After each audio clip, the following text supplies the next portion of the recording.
새만금에 카지노를 신설하는 계획을 놓고 찬반 갈등이 커지고 있습니다. 찬반 양측의 주요 쟁점을 살펴봤습니다. 전라북도가 충청남도, 세종시와 함께 추진하는 광역 관광 사업이 정부가 지원을 미루면서 제동이 걸렸습니다. LG CNS가 새만금의 대규모 스마트팜 조성 계획을 밝힌 지 6달이 지났지만 실제 추진 여부는 여전히 오리무중입니다. 익산 지역의 공공보건의료 서비스가 취약 지역에 골고루 미치지 못하면서 지역 간 불균형이 커지고 있습니다. 여러분 안녕하십니까? JTBC 8시 뉴스입니다. 새만금에 내국인 카지노를 신설하자는 김관영 의원의 법률 개정안 발의를 놓고 찬반 갈등이 커지고 있습니다. 찬반 양측의 주요 쟁점을 살펴봤습니다. 김철 기자입니다. 국민의당 김관영 의원은 새만금에 컨벤션 센터와 쇼핑몰 같은 대형 복합 리조트를 신설해야 내부 개발을 앞당길 수 있다고 주장합니다. 그런데 복합 리조트를 짓겠다는 외국인들이 전제 조건으로 내국인 카지노를 요구한다며 이 문제를 내국인 카지노로만 볼 게 아니라 복합 리조트로 달리 보자고 제안합니다. 반면 시민단체는 복합 리조트는 허울일 뿐 외국 투자자들이 내국인 카지노만 짓고 복합 리조트 건설을 미룰 게 뻔하다고 우려합니다. 김 의원은 법률 개정안에서 수익금의 25%를 새만금 개발과 도박 중독 예방, 폐광지역 개발에 사용토록 강제한 만큼 사회 환원이 이루어질 거라고 지적합니다. 그러나 시민단체는 외국 투자자가 나머지 수익금 75%만 챙겨도 수천억 원의 이익을 거둘 수 있다며 내국인 카지노를 특혜로 규정합니다. 김 의원은 카지노 입장료를 10만 원으로 올리는 내국인 통제 시스템으로 도박 중독의 폐해를 줄일 수 있다고 봅니다. 하지만 시민단체는 일단 카지노를 신설한 뒤 나중에 수익성 악화를 이유로 입장료를 내릴 게 뻔하다고 반박합니다. 지금 강원랜드가 입장료 9천 원 받고 있지만 싱가포르가 지금 8만 5천 원 받고 있거든요. 저는 새만금에 적어도 10만 원 정도 이상의 입장료를 받아서 진입장벽을 굉장히 높여야 된다라는 생각을 가지고 있습니다. 당장은 뭐 입장료를 강화한다고 치더라도 수익률이 떨어지고 여러 가지 이야기를 핑계를 대면서 입장료를 낮춰달라고 하면 결국에 들어줄 수밖에 없는 그런 상황이 올 수 있다는 거죠. 새만금 내국인 카지노를 놓고 오는 29일 전북 도의회에서 30일에는 국회에서 잇따라 찬반 토론회가 열립니다. 찬반 양론이 팽팽한 만큼 치열한 논쟁이 예상됩니다. JTBC 뉴스 김철우입니다. 새만금 내국인 카지노 신설을 놓고 전북의 정당 입장도 엇갈리고 있습니다. 김관영 의원이 대표 발의한 새만금 특별법 개정안에는 여야 의원 45명이 서명했습니다. 이 가운데 전라북도 의원은 모두 8명으로 국민의당 7명과 새누리당 정운천 의원이 서명했습니다. 반면 더불어민주당 이춘석 의원과 안호영 의원은 개정안 발의에 참여하지 않았습니다. 전북국회 의원들의 의견도 둘로 나뉘어서 앞으로 내국인 카지노 공론화 과정에서 찬반 갈등이 커질 것으로 보입니다. 전라북도가 충청남도 세종시와 함께 추진하는 광역 관광 사업이 있습니다. 세 개 시도의 역사와 문화 자원을 연계해서 관광 산업을 발전시키는 데 그 목적이 있는데요. 정부가 지원을 미루면서 사업 추진에 제동이 걸렸습니다. 송창용 기자가 보도합니다. 지난해 세계유산으로 등재된 익산 미륵사지 앞입니다. 유적지 앞에는 낡은 건물이 즐비합니다. 전라북도는 이곳에 오는 2020년까지 231억 원을 들여 자연공원과 전통문화 체험시설, 다목적 광장 등을 만들 계획입니다. 또한 완주에는 삼례 삼색마을과 경천저수지 자연공간 마을을, 순창에는 참사리 발효마을과 섬진강 문화예술 담임길을, 무주에는 태권도 마을을 조성할 예정입니다. 이들 사업은 전라북도가 충청남도 세종시와 함께 추진하는 서부내륙권 광역관광 개발 사업의 선도 사업들입니다. 서부내륙권 광역관광 개발 사업의 총 사업비는 5,455억 원. 이 가운데 전북 관련 사업은 17개로 사업비는 3,204억 원입니다. 전라북도 등 3개 시도는 이 사업을 내년부터 본격 시작할 예정이었지만 제동이 걸렸습니다. 정부가 예산 부족을 이유로 남해안 관광 클러스터와 서해안권 광역관광 개발, 지리산권 관광개발 사업 등 다른 광역 사업이 완료돼야 국가 예산을 지원할 수 있다고 밝혔기 때문입니다. 정부에서는 타 광역 사업들이 종료돼야만 추진되는 것이 타당하다는 의견이 있었지만 예산 확보에 최선을 다하겠습니다. 정부가 서부내륙권 광역관광 개발 사업에 대한 지원을 미루면서 사업이 고착 상태에 빠지는 것은 물론 뒤늦은 개발로 효과까지 반감되지 않을까 우려되고 있습니다. JTB 뉴스 송창용입니다. 정부 예산안을 최종적으로 증액하거나 삭감하는 각 정당의 국회 예결위 개수 조정 소위에 전북에서는 처음으로 3명의 의원이 배정될 것으로 보입니다. 더불어민주당은 삼선인 이춘석 의원을, 국민의당은 초선인 김광수 의원을, 새누리당은 초선인 정운천 의원을 개수 조정 소위에 배치할 것으로 알려졌습니다.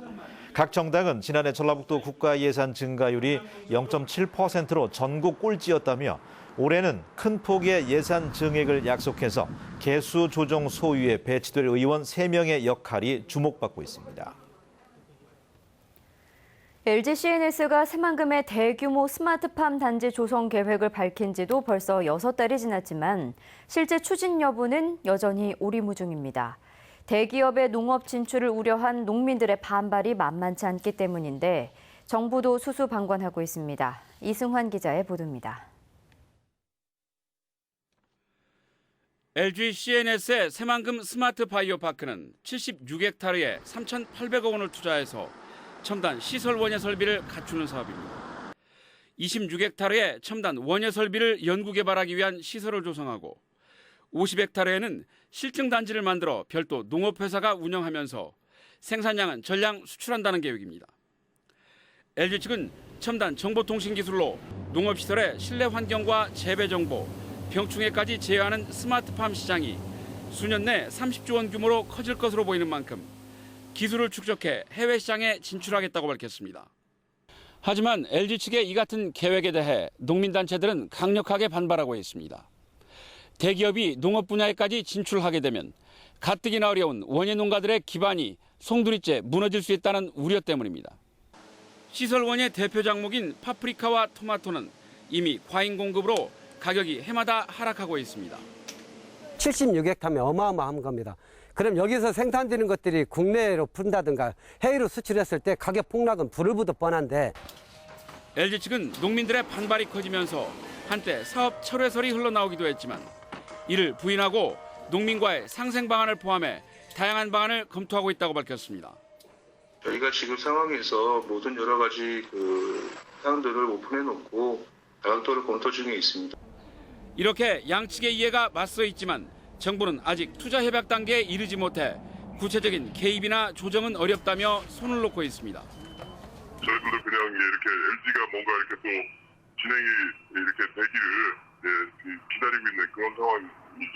첨단 농업 기술력 확보와 농업 보호라는 딜레마에 놓인 LG 스마트 바이오 파크가 정부의 수수방관 속에 뿌연 안개에 휩싸여 있습니다. JTB 뉴스 이승환입니다. 전북 지역의 수출과 건설 수주는 크게 줄어든 반면 서비스업과 소매 판매는 증가세를 이어가고 있습니다. 통계청이 발표한 2, 4분기 지역 경제 동향에 따르면 전라북도의 수출은 지난해 같은 기간보다 30.6%나 줄어 전국에서 가장 크게 감소했고 건설 수주는 21.1%, 광공업 생산은 4.6% 줄었습니다. 이에 반해 서비스업 생산과 소매 판매, 고용률 등은 최소 7분기 이상 연속적인 상승세를 이어가고 있습니다. 서남대 정상화 공동대책위원회가 세종시 교육부 앞에서 의대 폐과에 반대하는 대규모 결의대회를 개최했습니다. 서남대 대책위는 오늘 시민 등 1,200명이 참석한 결의대회에서 이정린 공동대표 등 3명이 삭발을 한 뒤 교육부에게 구 재단이 낸 의대 폐과 계획서를 즉시 반려하고 구 재단과의 유착 관계 의혹을 불식시킬 것을 촉구했습니다. 참석자들은 또 공정하고 투명한 절차로 지역 주민이 공감할 수 있는 정상화 방안이 마련돼야 한다며 남원 시민 2만 4천 명의 서명부를 교육부 교육정책국장에게 전달했습니다. 전주시가 복원을 앞두고 있는 전라가명터에 대한 발굴 조사를 진행하고 있는데요. 내심 기대한 주요 건물의 흔적은 아직까지 나오지 않았습니다. 권대성 기자입니다. 옛 도청사와 경찰 청사를 헐어낸 전라가명터입니다. 복원을 앞두고 지난달부터 문화재 발굴 조사가 진행되고 있습니다. 3분의 1가량 조사가 진행된 가운데 고려에서 조선시대 것으로 보이는 건물터와 우물터 등이 발견됐습니다. 하지만 전라가명의 핵심 건물로 집무실인 선화당의 흔적은 나오지 않았습니다. 선화당의 위치를 정확히 확인하기 어려운 형편입니다. 다른 건물보다는 격이 높아서 약 한 1m 정도의 석축을 쌓은 후에 건물을 졌습니다. 그래서 현재 면에서는 그 석축 부분이 다 훼손이 됐기 때문에 건물터를 찾기 어려운. 1951년에 불에 타 소실된 선화당의 위치는 일제시대에 지어진 도청사 도면에 기록돼 있습니다. 발굴단은 이번에 도청사와 선화당 사이에 표시된 인도를 발견해 이를 토대로 선화당의 개략적인 위치를 추정하는 건 가능할 것으로 설명했습니다. 또한 남은 조사 기간에 감사 숙소인 관풍각 등 부속 건물의 흔적을 찾는 데 노력하기로 했습니다. 전주시는 발굴 조사 결과와 가명 복원위원회의 고증 등을 거쳐 복원할 건물들의 위치를 확정하기로 했습니다. 고증팀 그리고 발굴 조사 이 두 가지를 합쳐서 실시설계를 10월 중에 완료할 계획에 있고요. 그리고 또 이후의 활용 방안에 대해서까지 지금 고민을 하고 있습니다. 선화당 등 전라가명의 주요 건물 6채를 복원하는 공사는 내년 초부터 시작될 것으로 보입니다. JTB 뉴스 권대성입니다. 기상대가 발표하는 온도와 실제 온도가 평균 2도가량 차이가 난다는 주장이 나왔습니다. 전북 녹색연합은 지난달 30일과 지난 6일 전주의 30개 지점에서 온도를 측정한 결과 전주기상지청이 발표한 온도와 평균 1.9도에서 2.1도가량 차이가 났다고 밝혔습니다. 전북 녹색연합은 전주기상지청이 지난 2014년 측정소를 노송동 주택가에서 가련산 녹지지역으로 이전한 뒤에 이 같은 문제가 생겼다며 기상측정 시스템을 개선해야 한다고 주장했습니다. 전주 시내버스 노선 개편안의 시행 시기가 당초 오는 10월에서 다소 늦춰질 것으로 보입니다. 전주시는 지난달에 발표한 노선 개편안을 오는 10월부터 시행할 예정이었지만 완주 군민을 대상으로 한 설명회가 끝나지 않았고 홍보 기간이 더 필요해서 시행 시기를 늦춰야 하는 상황이라고 밝혔습니다. 전주시는 이미 마친 전주시민 설명회를 통해 모아진 의견 등을 반영해서 노선 개편안을 다음 달 최종 결정하기로 했습니다. 익산시가 농촌 등 취약 지역의 의료 공백을 메우기 위해 보건지소와 진료소를 운영하고 있는데요. 한쪽에는 여전히 의료 사각지대가 있는가 하면 다른 쪽에는 이용 주민이 적어 휴점 상태 보건시설도 적지 않는 등 불균형이 심각합니다. 김진형 기자의 보도입니다. 익산시 춘포면의 원쌍장 마을 주민들은 병원에 한 번 가려면 큰 마음을 먹어야 합니다. 버스를 2번이나 갈아타야 비로소 병원이 있는 익산 시내에 닿을 수 있기 때문입니다. 마을 주민도 1,300여 명이나 돼 보건지소 설립을 요구하고 있지만 감감무소식입니다. 여기서 버스 기다려서 버스 타고 또 삼리 가서 또 좌석버스 안행 타려면 또 한참 기다려서 각도 오고 또 가서 거기 가서 또 치료 받고 나와서 또 기다려야 오고 그렇게 힘이 들어요. 그런 게 갈 마음도 꿈도 못 내요. 하지만 이 마을과 달리 시설이 있어도 정작 이용자가 거의 없다시피 한 보건지소도 적지 않습니다. 길적 밀집 같은 것도 있고 그런 버스 닿는 그 길 그런 경우 같은 것도 있고 여러 가지 경우가 작용을 하긴 하는데 지금 한 5개 읍면이 환자가 좀 없어가지고. 보건 의료 서비스가 의료 취약 지역에 골고루 미치지 못하면서 지역 간 불균형이 커지고 있습니다.